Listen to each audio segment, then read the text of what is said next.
Hello, good afternoon everyone. It's good to be here and good to visit in this lovely area. I mean, we're driving here and it was absolutely gorgeous with the colors and mountains. I miss mountains in Michigan, it's flat. So this was lovely. Shane, I have one thing against you. You should have learned it a long time ago. I don't go by titles. He's been calling doctor. There's just no need for that. I knew you would say that, but I was speaking first. I'm just Darius. That's all. That's all that you need to know. Before I begin, I would like to just let you know a little bit about myself. Just a little bit. You're probably hearing my accent and you're wondering where is he from. Any guesses? No. I'm from Australia. No, but I don't have an Australian accent because I'm Polish too. I was born in Poland many years ago, and I learned to speak English in Australia at the age of 22. And you know, when you learn to speak English as an adult, this accent stays with you. So I have it. The most important thing is that you understand me, and I hope you do. So, okay, very good. So, like Shane mentioned, Reed was part of the seminary where I taught him 1 or 2 classes, and it's really wonderful to see our students succeed in ministry. You know, this is really exciting for us professors of the seminary to see this. So it is a great privilege for me to come here and talk to you a little bit about Reformation. You know, Reformation is big. It's a huge, big issue, and I only have a few hours. And I really struggled actually as I was preparing for those lectures here. I was struggling what to prepare, how to bring this in such a way that you don't feel that this is just too much information and it's just like to digest everything. So I tried to make it as simply as I could. So you just gain an understanding of what actually happened, why Reformation was necessary would be the first lecture today, first talk. Why did it have to happen? And it touches us Adventists very deeply. Okay, and I'll talk about it a little bit later. I don't know how long I'll go today, probably till midnight, but no, just kidding. Just kidding, but maybe certainly a little bit over than an hour, but I'll try not to bore you, okay? I won't do it in a regular lecturing style, so okay, we'll see how we go. If I see you falling asleep, then I'll know it's time to go home. Okay, so what are we going to do? Altogether I'm going to have 5 presentations, perhaps 7. That depends on what will happen tomorrow night. And tomorrow night will be not, if we do this, it will not be related to Reformation, it will be related to reading of the scriptures. Specifically, if we manage to do it, why 2 people can read the same verse and come up with different conclusions. That's a big question for us Adventists, okay? So we'll see what we can do. So what we're going to do tonight is necessity of the Reformation. So I'll take you through a historical overview of what happened up until time of Reformation, why it had to happen, why God called that movement and why it continued.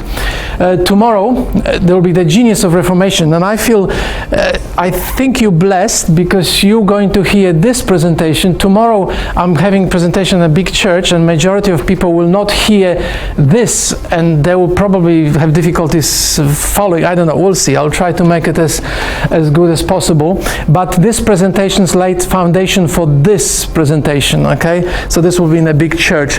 Then we're going to go into the grace of Reformation. This will be my sermon.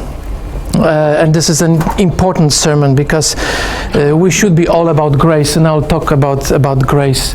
And in the afternoon there will be 2 presentations on necessity of the new Reformation. We'll talk about what happened in the past that damaged the whole teaching of priesthood of all believers, and how can we actually truly go back to the understanding of what is priesthood of believers, what it is. So how we understand authority in the church, how it's supposed to be exercised. So this is tomorrow afternoon. And if we manage in the evening, we'll have a little bit on a different note, but also very, very important, perhaps related to the issue of sola scriptura, we could say, how to read the scripture. So it will be fitting. All right.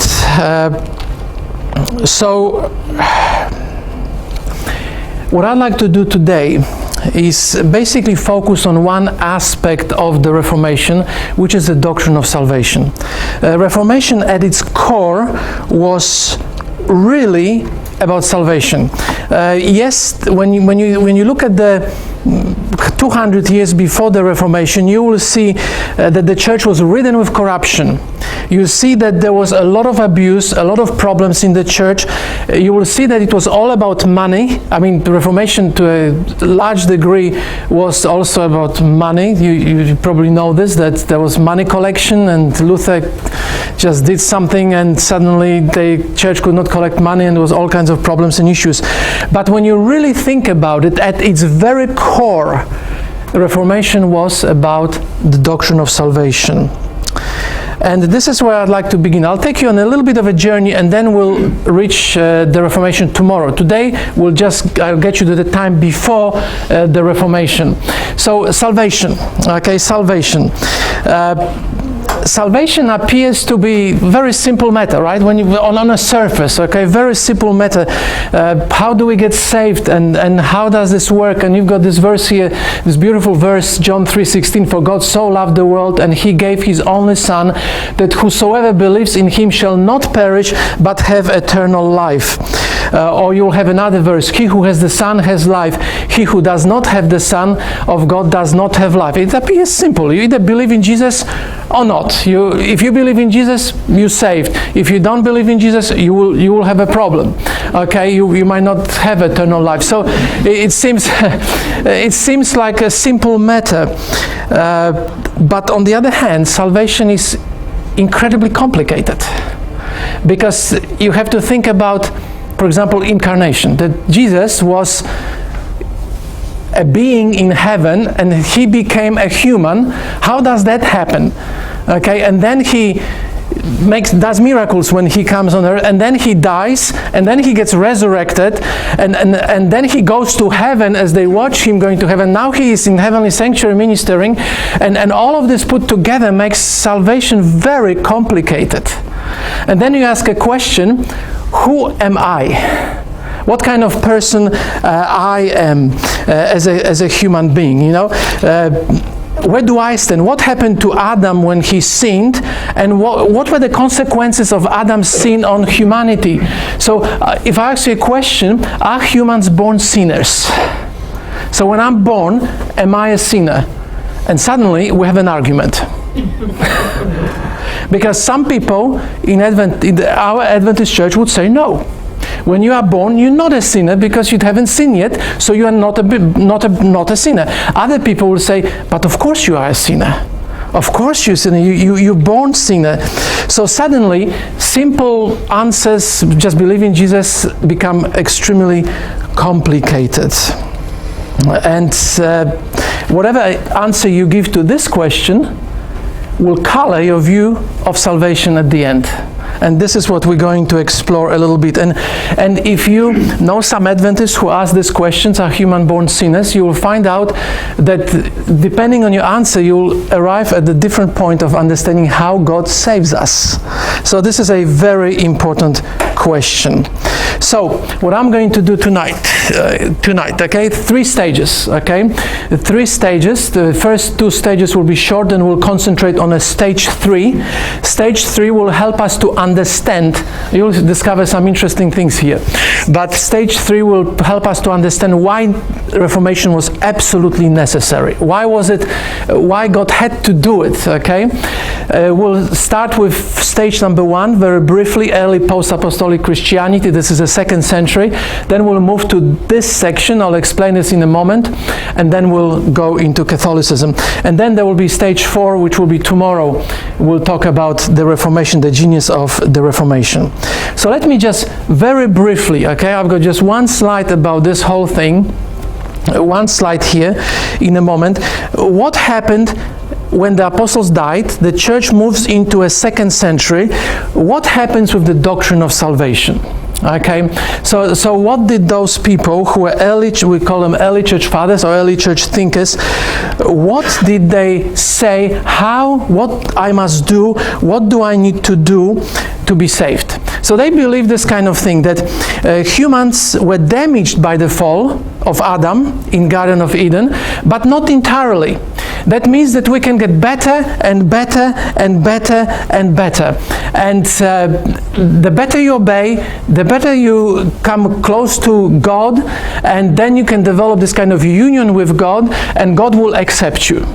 So during the 2nd century, they developing this idea, okay, this is a technical term, but I will explain it.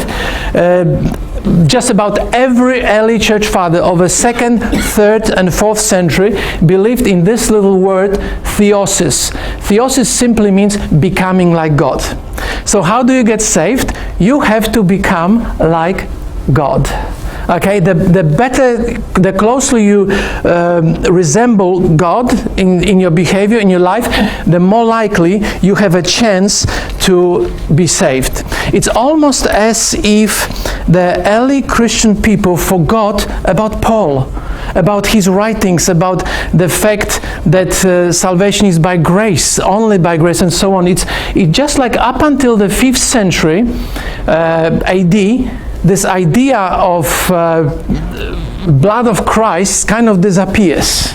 Forgiveness imputed by the righteousness of Christ coming to us, it almost disappears. You're just getting better and better. You obey better and better and better. Okay? So this is a problem.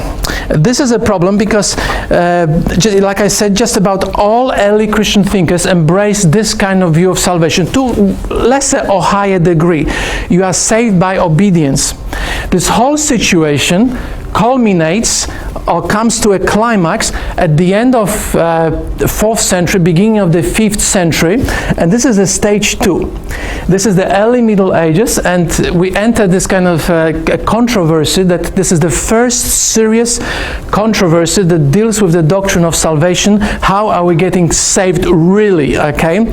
And this controversy, this is the stage 2, played out between 2 Christian gentlemen. The name of the left is Pelagius and Augustine, and they are very important actually even to Adventism. Sometimes we think, what's the importance of this for us? It is the questions that they struggled with, and I'll show them to you in a moment. The questions they struggled with are playing out in our churches today. So that debate between these two gentlemen, the debate is playing out in Adventism quite a lot, actually.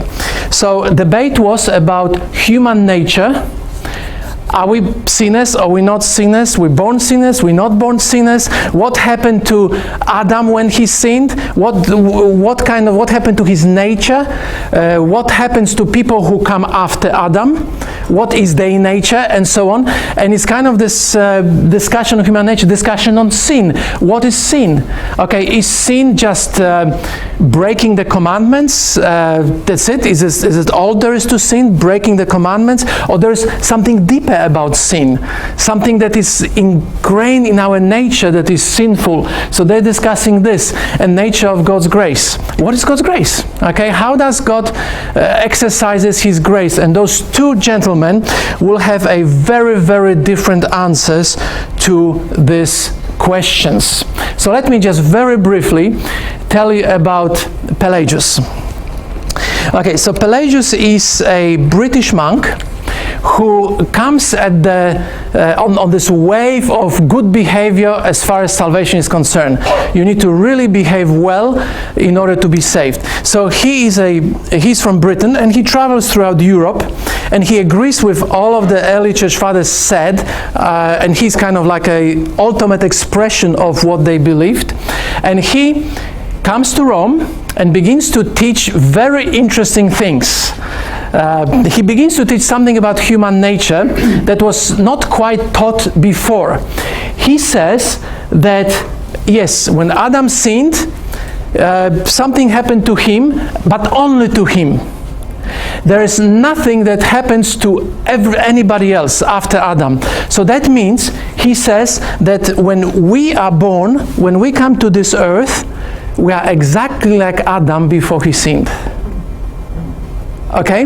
You follow me? Maybe we damaged with diseases, all kinds of problems in our bodies, and we carry this kind of troubles that human life has. But as far as our morality, as far as our free will, as far as our understanding, whatever, we are born perfect. We are born like Adam before he sinned.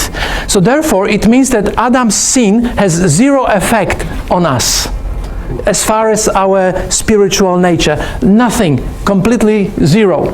Okay, so what is the nature of sin then? If I'm born perfect, and I'm born sinless, and I'm born perfect, what is the nature of sin?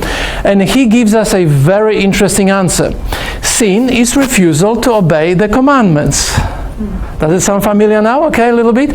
Sin is basically refusal to obey commandments. So the next question is, how do people become sinners? How do people become sinners? And he's got very interesting answer to this question. It's a bad example. So, it goes like this. I come to this world and I'm perfect. I'm just like Adam before he sinned, and I'm not a sinner. So then I kind of, as I'm growing up, I listen to my parents argue. Somebody hits me in a sandbox, okay, I hit him back, okay, and I learn how to be a sinner. Then consciousness comes and I consciously begin to sin and so on. So you become sinner by bad example, not by anything that is in you, not that anything is wrong with your nature. You become a sinner because other people gave you example, like parents were sinners, children that you played with were sinners, and so on. So the next question, what is the nature of God's grace? And here things become quite interesting. Okay, grace is giving the 10 commandments to humanity. That's what God's grace is. So for example, I have 2 daughters, okay, and it would be unfair for me to expect certain standard of life if I didn't give them some rules. Okay, so if I punish them for doing things and there were no rules in my household, that's completely unfair. That's not right. But if I give them the rules by my grace, they know what to do and what not to do, so they can obey. They can do what I want. It's the same thing with God. This is the grace is not forgiveness. The grace of God, according to Pelagius, was that God just gave us the 10 commandments, gave us the guidance how we can live good lives. So this is basically giving the 10 commandments. So what is the goal of Christian life in this system? Basically achieving the perfect obedience to God's commandments. That's what he was teaching. That we have the ability, innate ability, to obey commandments perfectly. So like we're born non-sinners, we can become non-sinners again. We can stop sinning, okay? And then God will accept us, and God will reward us for our behavior. So this is, I could say that his position, and I'll come back to this in a moment, is a ultimate understanding of salvation by works. You know, you're familiar with salvation by pure obedience. You obey and you get reward. Obey, get reward. Obey and get reward. Obey and get reward. So he comes to Rome, and he begins to teach. That's about the end of the 4th century. He begins to teach this doctrine, and people getting converted to his doctrine. They believe that what he's saying is right, and this suddenly awakens another person by the name Augustine out of his slumbers. Augustine, up until this time, is kind of a regular church father who believes the same as everybody else, that we get saved by closely growing towards God and becoming like God. So this is this technical word theosis, becoming like God. But then he hears Pelagius. And when he hears Pelagius, he gets really upset. He gets into the Bible study, he opens the Bible, reads Paul, and comes with completely different conclusion. So Pelagius is on one extreme, and you've got Augustine who will go to the other extreme. So what did Augustine teach about human nature? He taught that when Adam sinned, he became totally depraved. And by the word depraved here, what we mean is that he basically died spiritually. he could not reach to God anymore. He could not ask for help. He could not say, God help me, type of thing. It was just unable to do this because the sin damaged him completely. So that's what total depravity means. This word total depravity will become very important for the reformers later on, but I will speak about it tomorrow. And free will is compromised. That means when Adam sinned, there's no more free will. Nobody he doesn't have free will, and nobody else will have free will also. Free will is compromised. That means I don't have a choice. I don't have a free choice. What is the nature of sin? He's the first thinker in Christianity to formulate this idea of original sin. Original sin, which is what, in this definition, original sin means what are the effects on you and me of what happened during the fall. What Adam did when he fell, he had some effects on people. Okay, Augustine believed that every one of you, okay, me, you, every human being who ever existed, was in Adam when he sinned. So we sinned with Adam. We were in his seed. We did that deed together. And then we got completely damaged by what we did. So he comes up with this idea of original sin, that Adam got condemned by his sin, by God. So everybody else is born condemned. So notice the contrast here. Pelagius is teaching that we are born absolutely healthy, completely healthy. And Augustine is teaching we are completely bad, really, really bad. We're condemned. And this is why, thanks to Augustine, because of this point right here, Catholic Church eventually went towards already that stage, they already were practicing infant baptism. Because in the baptism, as I'll show you tonight later on, does something to you. One of the things that baptism does is removes condemnation.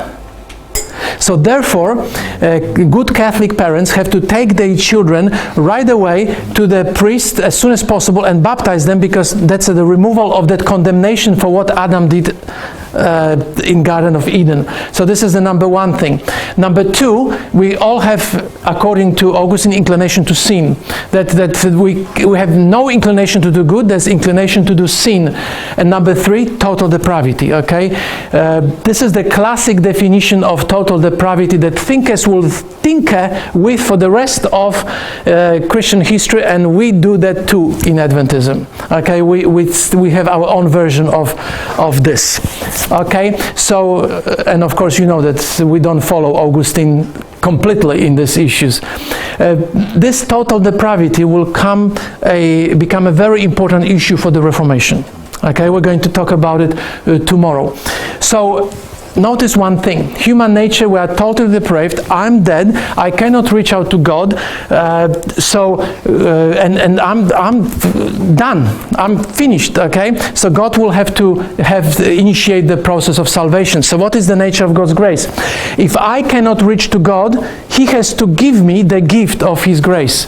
So He is the first thinker in the history of that early history that calls the God's grace as free unmerited gift.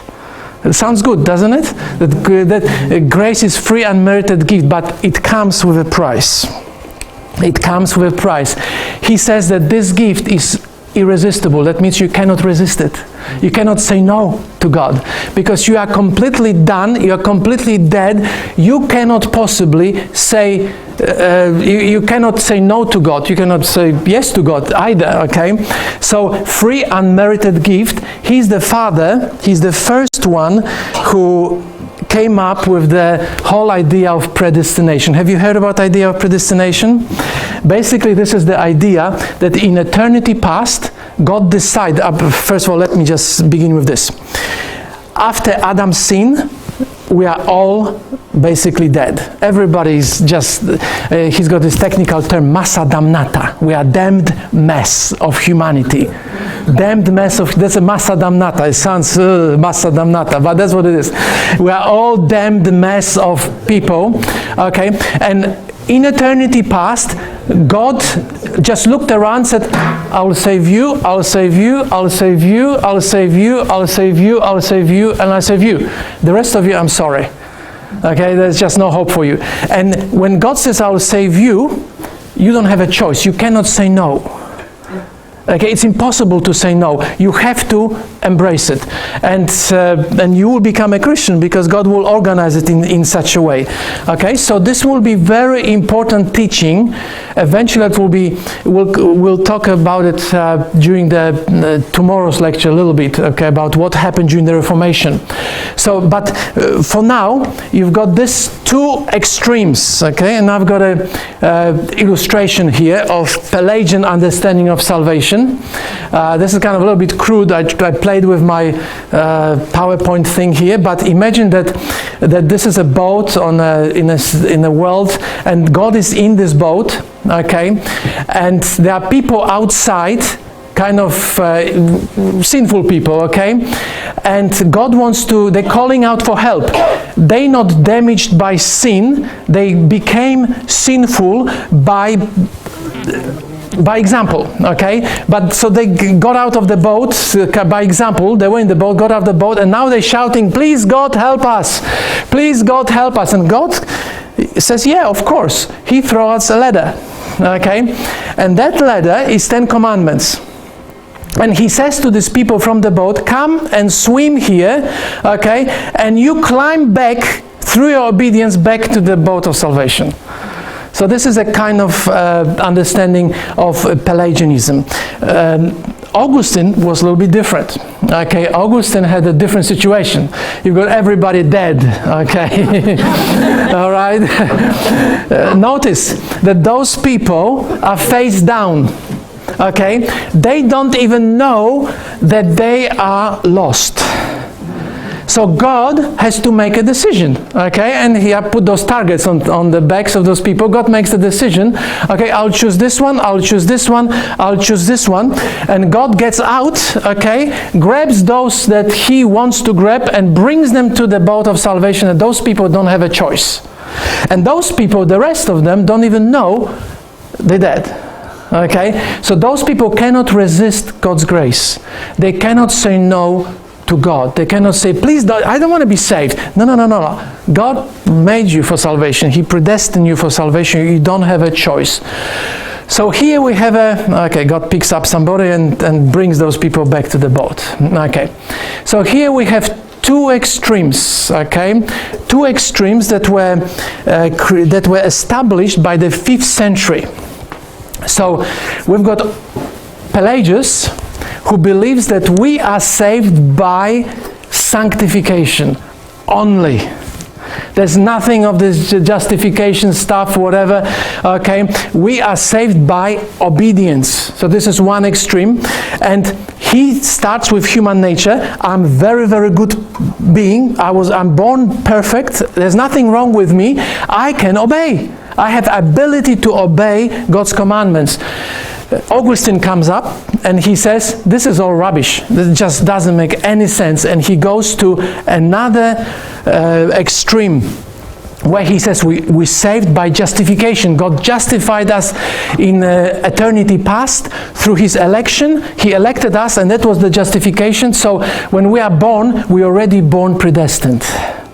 Okay, so whether you do anything, whether you're good, whether you're bad, whether your behavior is good, whether your behavior is bad, you are born into two groups of people.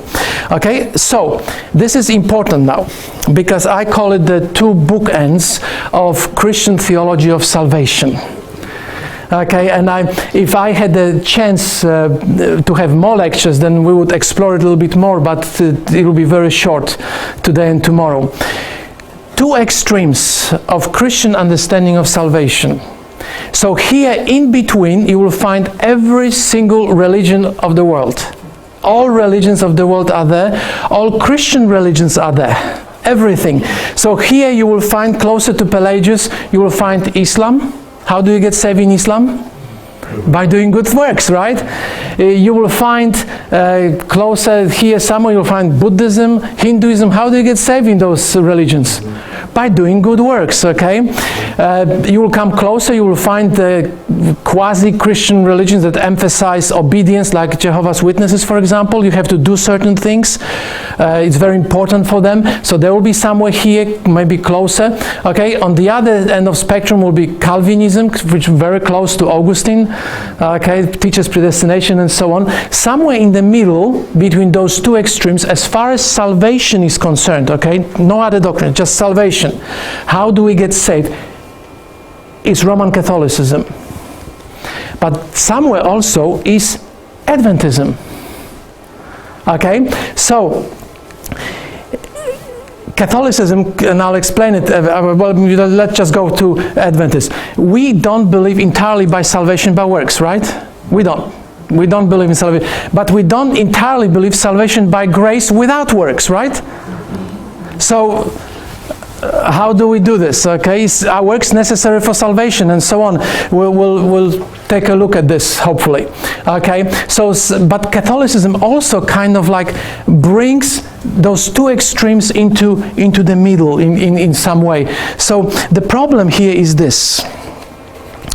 We may say that we differ from Catholicism in a variety of ways. We don't worship on Sunday, we don't believe in immortal soul, we don't believe in confession and priestly mass and so on and so on and so on. But when you look at the very doctrine of salvation, okay, of what Catholicism has, and then you compare it with Adventism, you come up with interesting interpretations. And you know, and the interesting thing is, when in countries like Catholic countries, like Poland, for example. Poland is a very Catholic country. And I grew up as a kind of anomaly in Poland because I'm a third-generation Adventist. My father is a pastor, just retired in Australia. But he pastored in Poland for many, many, many years. 95% of Polish population during my childhood were Polish, were Catholic rather.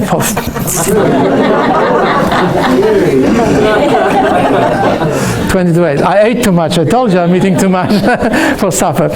Okay, so 95% of population of Poland were Catholic, and majority of people who came into Adventist church were coming from Catholic church. So I had an interesting experience. I left Poland in 1986 at the age of 22, went to Australia, where I began immediately without knowledge of English, as I shared with Reed, and I couldn't speak English when I went to Avondale College. I did my theology degree there within Adventist Protestant environment. Then I started pastoring in Greater Sydney Conference in Australia within a Protestant context. Everybody's a Protestant, Anglican and Protestant and so on. Then I come to Andrews University in 1993. I study MDiv, Masters of Divinity. It's all Protestant, okay? And then I do my doctorate. It's all within the Protestant situation. Then I go back to Australia in 2001, back to ministry, pastoral ministry. And once again, it's a Protestant environment. Then I go to Fiji in 2004 to become a missionary and teach at Fulton College. And guess what? Fiji is a Protestant country. Okay? And then I come back to Andrews. In 2011, for the first time in my life, it's the first time since I left Poland, I was invited to go back to Poland. Okay, so I had a separation of 25 years from leaving Poland to visiting Poland for the first time. In the meantime, I was surrounded by Protestant understanding of Christianity and so on. So I go back to Poland. I'm beginning to talk to people. I'm participating in worship services and so on. One thing that stunned me is how Catholic Polish Adventism is. You know, that was a kind of amazing. I was shocked how many Catholic influences happen upon Polish Adventism. That's because most of Adventists in Poland were Catholic. And they came into the church from the Catholic Church, and very often we did not teach them properly the Adventist doctrine of salvation. And tomorrow I'll talk about it during this sermon, about my experience a little bit.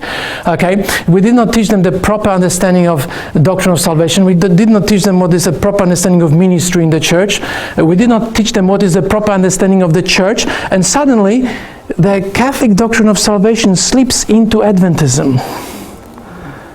And suddenly people believe that we have to obey in order to go to heaven. Okay, so this is the issue that we are facing here, that somewhere in the middle is Adventism and somewhere in the middle is Catholicism. In many countries, especially those countries which have majority Catholic population, you get mixed up, and that's quite a problem.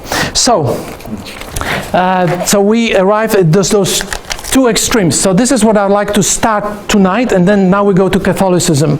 Okay, Pelagius teaches that we are very, very good, nothing wrong with our natures, we just nothing happened to, whatever happened to Adam does not happen to us. It's just like we stand every day before the tree. Okay, and we make our own decisions. Okay, so Adam was separated. Augustine says that no, you were all in Adam. We are born depraved. Okay, we sinned with him. Okay, so how did medieval Roman Catholic theology of salvation, Catholic Church responded to this? And this is important because this will actually bring us to the edge of the Reformation.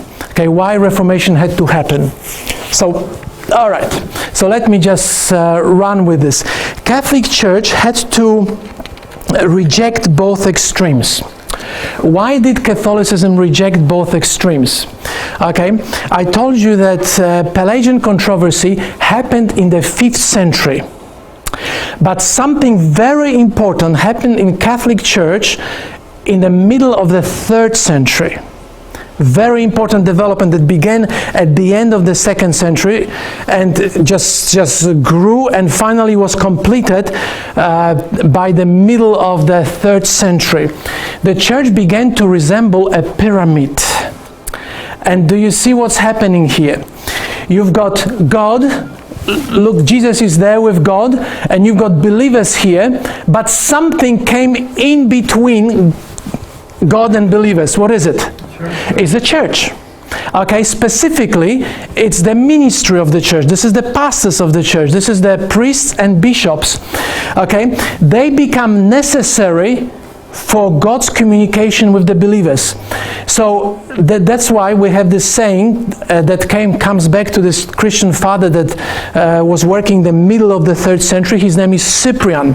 And to this day, Catholic Church goes back to Cyprian, and the saying is extra ecclesiam nulla salus, which means outside of the church there's no salvation. So if that believer wanted to get out of the church, God will not speak.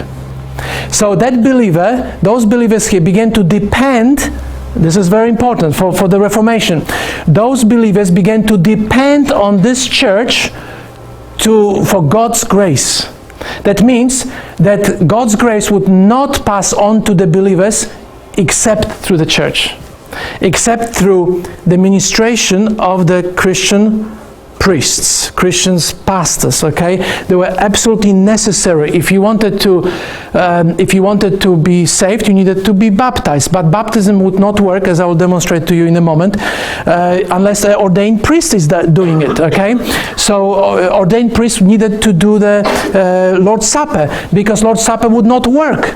It would not bring salvation to people if it was done by a regular church member. It had to be ordained priest to do those kind of things. So salvation becomes impossible, and to this day, if you go and read the Catholic Catechism, that's essentially what they say. In essence, okay, they believe people can be saved outside, but fullness of salvation is only within Roman Catholic Church. It is impossible to be saved without visible church to which you belong. Okay, your membership has to be in the church and its ministry. The ministry becomes absolutely essential. This is, as you shall see, tomorrow afternoon I'm going to talk about priesthood of all believers. This is a destruction of priesthood of all believers. Already in the 3rd century, you've got a priestly caste established right between believers and God. And if you remove that priestly caste, that priest here, if you take him out, people have no access to God, as far as God's grace coming through baptism and Lord's Supper and other sacraments. So the Catholic Church could not possibly accept predestination. Are you seeing this? It's impossible, because predestination, nobody really knows who is saved. Okay, so they couldn't accept Augustine's teaching on predestination because everything in Catholic Church was about visibility.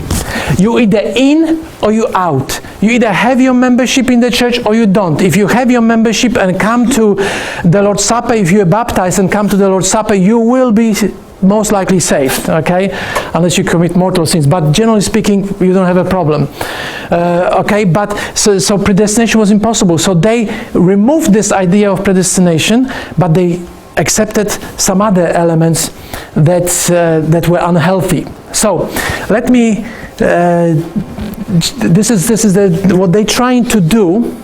They're trying to find a middle ground between Pelagius and Augustine.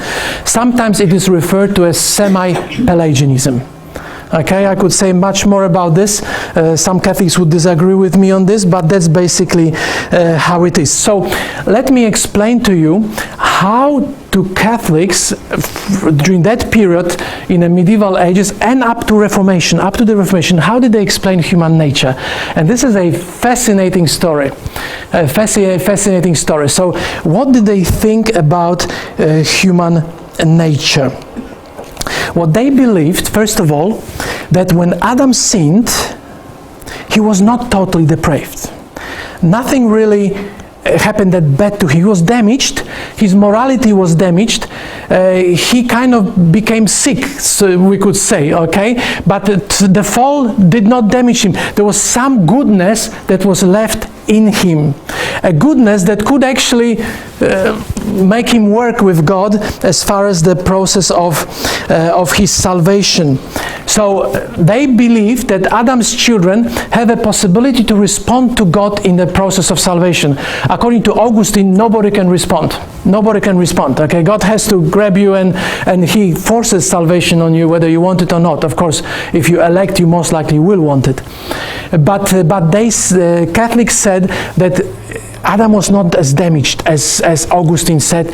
He was just not as totally depraved. He was just kind of half damaged, we could say, okay? Just half damaged. And we, as a result, as people who came after Adam, have the ability to work with God. However, they still accept that God initiates the process of salvation, okay? He is the one who begins. So when God, by His grace, initiates the process of salvation, what is the human response? How do humans respond? Okay, they respond by desire for baptism. They respond by desire for baptism. This desire can be on the part of parents who have a newborn and they want to baptize him. Okay, this desire, because or in case of adults, if you are studying to prepare to enter to Catholic Church, God creates a desire in you to be baptized. Why? Because unless you're baptized, you will not enter the kingdom of God, because you are condemned. So you have to be baptized in order to remove the condemnation. Okay, if you don't remove the condemnation, you're done. You have to be baptized in order for the condemnation to be removed. So how does this whole thing work? What does the baptism do in Catholic Church? Okay, this will be important for us for the Reformation later. What does baptism do? First of all, Catholic baptism removes condemnation. I already said that. So removes condemnation so you can do other things. Number two, and this is very interesting. This is what Luther eventually rejected. Baptism results in permanent change in human nature. From being bad, you become good. So how can I illustrate this? Okay, as I was driving, I saw a lot of farms here. This is kind of a bit of a farming country. When I came out of Buzz's house, I smelled a farm. Yes. Right? There was an interesting smell. Okay, so you would know, most of you should know what this is. What's the picture of this? What's happened here? Branding. It's branding, okay? It's branding. This poor cow is here, and this S letter, what's wrong? What's happening with this S letter? It's very, very hot. Okay, it's very hot. So they do branding, okay, and when they take this iron out, what is on the skin? The letter S. Now, can you tell me? Can you remove that S from that cow? Is it possible to actually kind of clean it up and make it nice again? Why do they do it this way? They want to make it permanent, okay? They want to make it completely permanent. So it's called indelible. You cannot remove it, okay? So this is what baptism does, okay? This is the Latin term Dominicus character, or another term, seal of the Lord, okay? Seal of the Lord. Every person who is baptized received branding, okay? They receive this mark, and this mark is impossible to remove. Just very recently, about 2 years ago, there was a court case in France where one elderly man wanted to leave the Catholic Church, and they told him that he can't. And he said, I want to get debaptized, and they told him, no, our theology does not allow for debaptizing. So he took them to court, you know, and I want to be debaptized. And they said, no, we can't debaptize you because it's impossible. It's once and forever and for all. Once baptized, always baptized. Anybody has been baptized in Catholic Church here? Infant baptism? No, probably not, but I've got some students here, and then I at my school, at seminar, I say, well, you're infiltrating Adventist Church. You know, actually, the truth is that you cannot leave the Catholic Church. It is impossible to leave the Catholic Church. So in Europe, for example, when my grandfather left the Catholic Church in 1930s to become an Adventist, he still would, until his death, he would still exist on the rolls of the Catholic Church. So all those Adventists in Latin America who became Adventists, when, for example, in Brazil, huge baptisms, okay, Catholic Church still claims them as their own because they were baptized into Catholic Church. The conversion doesn't matter, okay? So this permanent change is very important, okay? This permanent change. Before that change, and listen carefully, this is very important for the Reformation. Before that change, no matter what I did was bad. Before I'm baptized, no matter what I do is bad, okay? Bad, absolutely bad. But after this, after the branding, things that I do are suddenly good things. Okay, suddenly they are good things. And guess what? When you do a good thing, what do you expect from God? You expect a reward. For example, okay, I work for the seminary, but I do expect a reward for my work. What is my reward? My wages, right? I got wages this morning, put into my account, and I'm happy. I wish it was more, but I'm happy with what I get, okay? So, but somebody, imagine situation, the dean of the seminary comes to me and tells me, Darius, we love you very much, but we don't have anything to pay you, okay? So you just need to volunteer and teach, just teach for us. We won't pay you for this. How would you, what would you think I would do?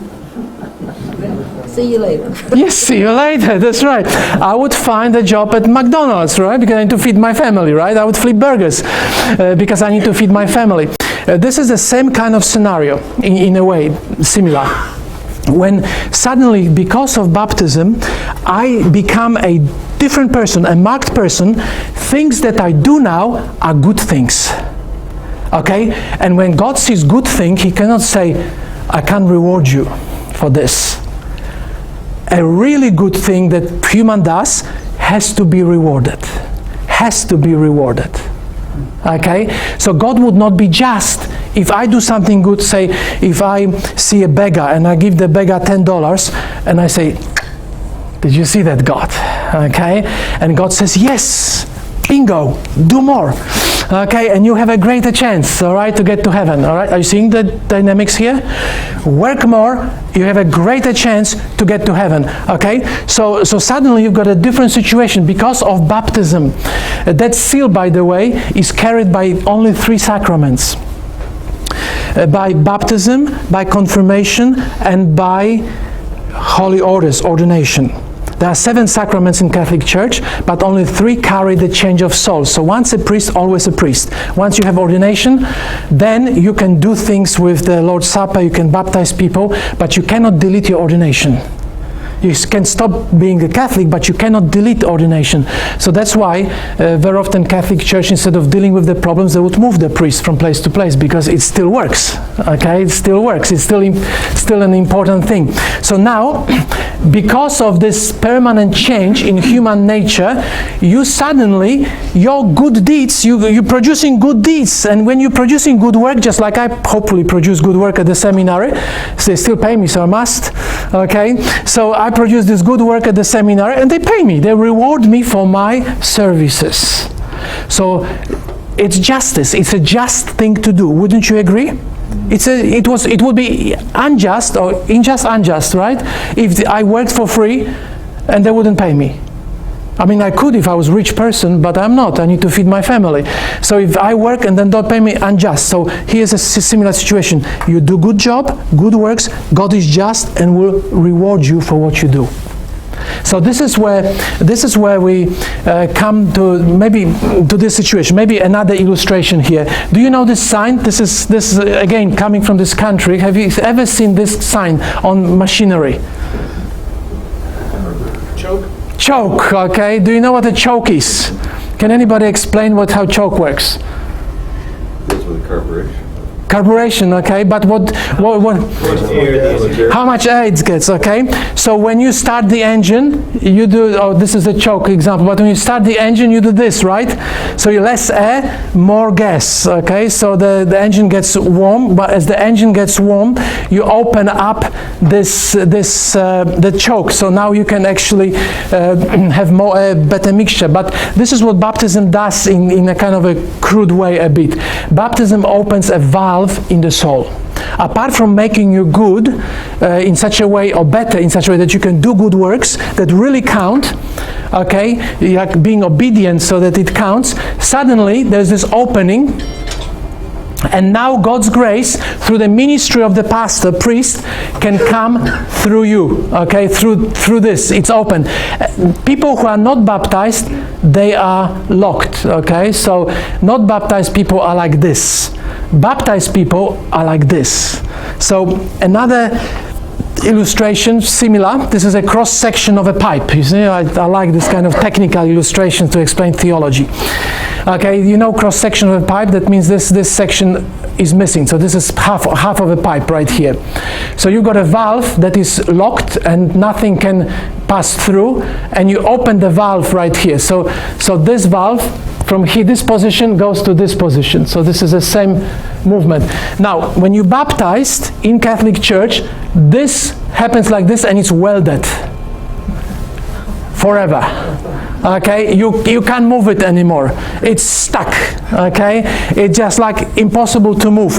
And then, if you participate in the church, come to church. This is a Dominicus character. This is the seal that God makes in your heart, and this is how God opens the valve in you to pour in grace.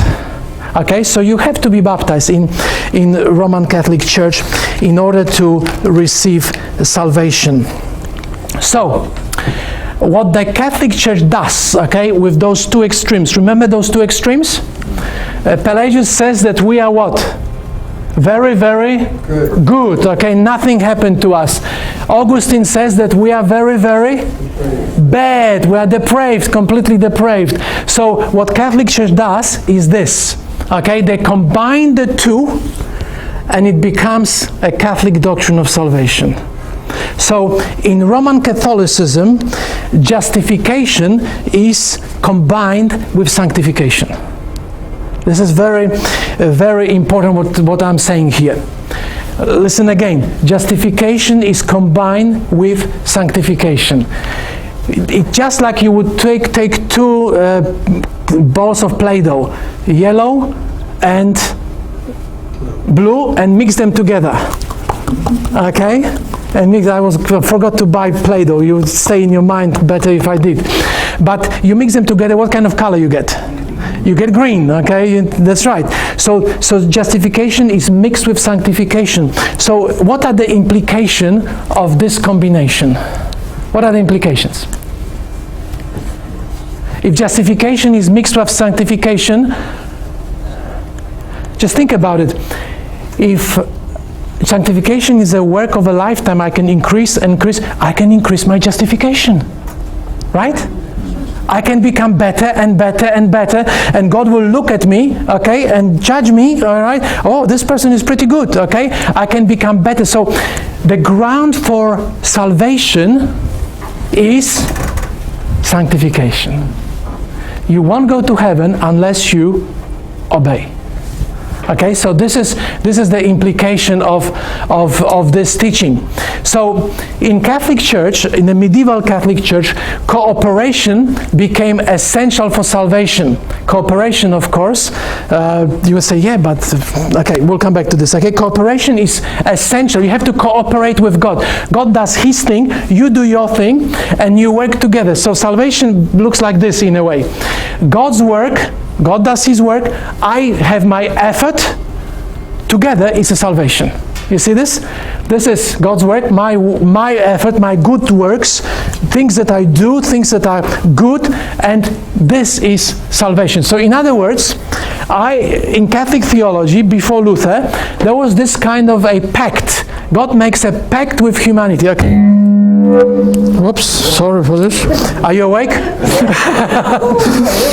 Okay. God makes a pact with humanity. Says, okay, I'll do my job, you do your job, right? Okay. You do your job, okay? And we work together now, okay? And we will achieve salvation together. So you've got this kind of understanding. But now when you think about it, hang on a minute. Isn't it kind of like what we believe as Adventists? God's work and my effort, and I do obey the commandments, so I cooperate with God, and that's how I get saved. Isn't it what we teach sometimes? Don't I have to cooperate with God and be obedient to the commandments so that I can be saved? No. Are you sure? It's true, yes, of course. But you see, I lived in 5 countries in my life. I grew up in Poland and I moved around and lived in 5 countries. I lived as a missionary. Just about everywhere I went, people had this kind of view of salvation. I have to obey the commandments of God in order to be saved. I have to keep the commandments. Have you heard that before? Keeping the commandments is important. Keeping the commandments is important. I need to keep the commandments. So you've got this whole idea of keeping the commandments suddenly become the most important thing for many Adventists. Okay, we need to keep commandments in order to be saved. When we make commandments, listen carefully, when we make the commandments a vehicle of salvation, there's no difference between that theology and Catholic theology. Okay, that's why Reformation was very necessary. Okay, so let me just summarize how humans are saved, and then I'll show you what happens when humans are not good enough. So how are humans saved in Catholic Church? Salvation is via faith and works. When the Council of Trent after Luther got together, they anathemized, they rejected sola fide. They said sola fide is not possible at all by faith alone. Impossible. They rejected that. For them it was always works. You believe that God can save you, you work, you obey, you do pilgrimages, you do this, you do that, indulgences and other things, and you get saved. You have to do work. Okay, you have to be baptized, you have to participate in the Lord's Supper, you have to do this, that, and God sees all of this, and you can increase your justification, or in other words, increase your chances of going to heaven. Okay, increase your justification. Faith and works.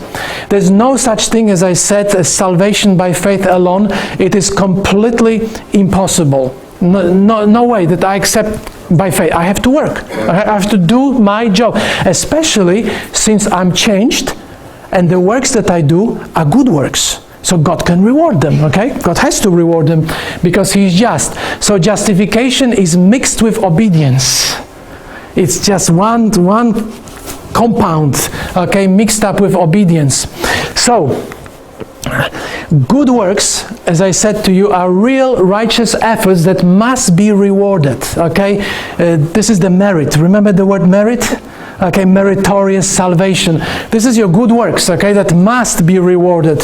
Believers can increase their justification. So you can increase You can become better and better. Desired end, state of perfection. Did you know that Catholic Church teaches perfectionism? Sinlessness, sinless perfection, it is actual teaching of the Catholic Church, except they're realistic about it. And they don't believe anybody will achieve it, but this is actually in their teaching, that state of perfection is the final state of blessedness. Okay? So, but what if a believer is not good enough to get to heaven? What happens then? Okay, so for example, if you are a drunkard and whatever, you are kind of nominal Catholic and you come to the end of your life, what happens then? What happens then? Catholic Church has a bunch of safety nets. You know what safety nets are? Where do safety nets are used? We've got acrobatic exercise here in circus. Okay, you've got a circus. So, have you heard the story about 2 years ago? There was this famous circus des Soleils.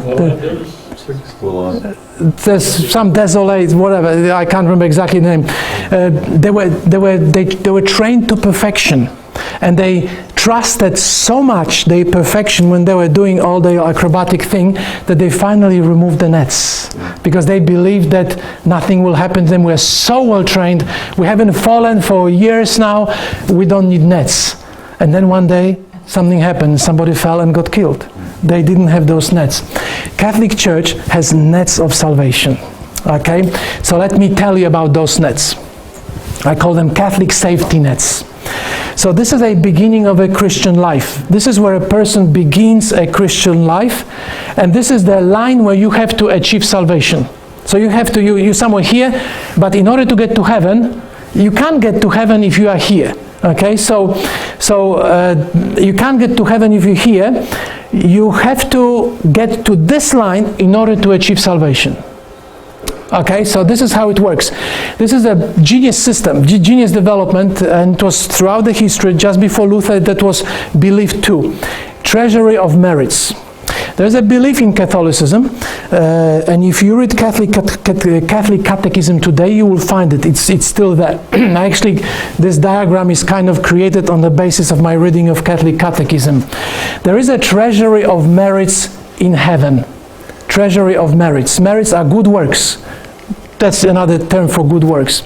So here is the normal life of obtaining merit and increasing justification. So here's a young person, a Catholic person, obedient, growing up, but he reaches that point. He didn't reach the point of salvation.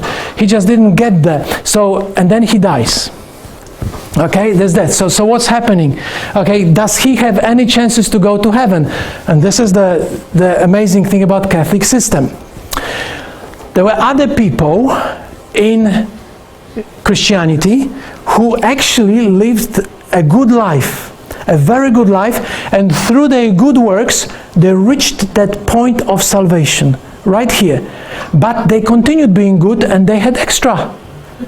And you can't really waste it, okay? This is real good works, the good works that work. So God cannot waste it. God takes it and puts it in the treasury of heaven. Okay? And those things are in the treasury, the good merits of the saints. You will hear about Mary's merits, right? Mary had her merits, and Joseph, okay? And other Saint Thomas and whoever, you name the saints. They were better than, more than needed to be for salvation. So God took the extra and puts it into His treasury. And then if the family prays, if they do something, have last rites and so on, that God, in His mercy, takes those merits out of the treasury, and bingo, you're fine. Okay, you don't have a problem. Another very interesting way of another safety net is purgatory.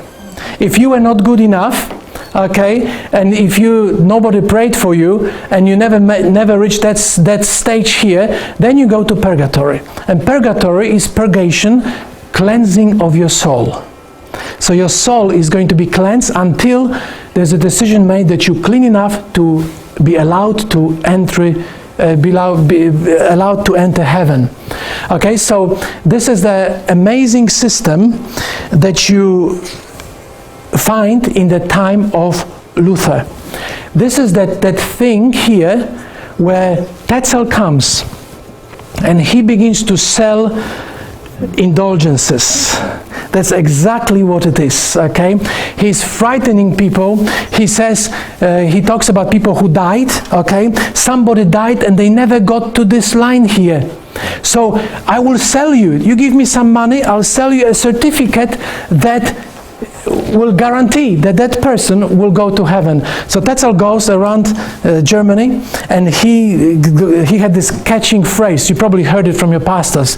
When the coin in the coffer rings, soul from purgatory springs. So you know this, okay? So that's what's happening right here. So, okay, we're almost there. Okay, almost there. So the essence of Catholic theology of salvation is combination of justification and sanctification. They brought together. You are saved by both good works and faith and good works. Same time, combined into one thing. So that means just as you can increase your sanctification, you can increase your justification by doing good works. Okay? Believers' behavior is the key to heaven. So you have to be baptized, you have to come to the communion service, the Mass, at least once a year you have to come, they say, at least once a year, okay? But come to the Mass service, go to pilgrimage if it's possible, make sure you do good works in your life, and so on. The more good works merits, the better. The better, you have a better chance to get to heaven, the more good things you have. At death, there's investigative judgment of behavior, and eternal allocation. Okay, you are being allocated. God investigates you, how well you've done, and then He says, okay, your family needs to pray. You go to purgatory or you go to heaven. You've reached that line. Okay, you are fine. But don't worry too much. There are many safety nets. Many safety nets. That's why you probably heard stories, people can, like in Sicilian mafia, people commit all kinds of atrocities, but they come to church, they confess, they do penance, and then they can go back and do the same thing. You know, but they come back to church, they do penance, and then they go back to do the same thing. It's just back and forth and so on. There are safety nets for Catholics. It's very difficult when you are Catholic, very difficult to lose your salvation. If you were baptized, and if you participate on a regular basis in the Mass, which transfers grace to you, that's good enough. That's good enough. The rest will be supplied by saints, and worst case scenario, you go to purgatory. Okay? So, here's the situation, coming back to the boat, okay? So this is medieval Catholicism. God is out there. There are people who are not quite damaged, like in Augustinianism, and God throws them a wheel, okay? And now God tells them, hold on to the wheel, hold on to the wheel, and I will pull you back. And it's like, we will work together. I'll throw you a wheel, you catch that wheel, I'll pull you, but you have to hold on to the wheel and move your hands, okay? And let's get swimming together, and we'll get you back into the boat. So this is the medieval kind of Catholicism that happened in the time of Luther. This is not surprising, therefore, that in the Catholicism really became almost abusive religion. I mean, you can see how the collectors of indulgences were poaching on poor people. Everybody wanted to go to heaven. Okay, everybody wanted to be part of this heavenly reality. Okay, so the church made sure that they're going to get money in the process. Okay, the only way you can get to heaven is through the work of the church. So I'll give you an example. You may heard about this example. You know the word excommunication. We don't use it as Adventists for very good reasons. We don't excommunicate anybody. But Catholic Church uses excommunication. That means getting people out of salvation. The priestly group can declare we excommunicate those people. That means we bar those people from salvation. What excommunication simply means is X out of communion, Lord's Supper. What is the implication? that you get salvation via participation in the Lord's Supper. So if you are not allowed to participate in the Lord's Supper, you are not going to be saved. You excommunicated. That happened to the famous emperor, Henry IV. Remember that story? And Gregory VII, the Pope, the emperor did something wrong, and the Pope excommunicated him. And suddenly the emperor realized, I'm not going to heaven. And his subjects realized, he's not going to heaven. Who cares about this emperor? We don't have anything to do with him. He's not going to heaven. So emperor was so frightened that he went to the winter castle of Pope Gregory VII, stood in front of the gates for 3 days. Some say nights, but I think it was only 3 days historically. Barefoot, they say, in snow. Only after 3 days, Pope forgives and brings him back into the communion, into salvation. No wonder that medieval Catholicism became what I like to call a salvation vending machine. Salvation vending machine. You put a coin in and you get what you need. Salvation vending machine. Ellen White wrote about Catholicism before Luther. That gigantic system of false religion is a masterpiece of Satan's power, a monument of his efforts to seat himself upon the throne to rule the earth according to his will. So, because of this, there was much spiritual abuse. Much spiritual abuse. The church, Christianity, became very much money-oriented. It was focused on institution, on organization, on protecting the organization. That became the focus of the church before Luther. Most of all, and most importantly, humans were responsible for their own salvation. And that's why Reformation was necessary, because when Reformation came, they basically destroy that system of belief in some way. In some way it continued, in some ways it created a new environment within which eventually, years later, Adventism could be born. But that's another story. Okay, that's another story. This is where we end for today. I hope that you gain a better understanding of what Catholicism is and why the Reformation was necessary. Because it placed the whole process of salvation in the hands of humans. And when you do that, abuse is around the corner. And that's exactly what happened. All right, thank you.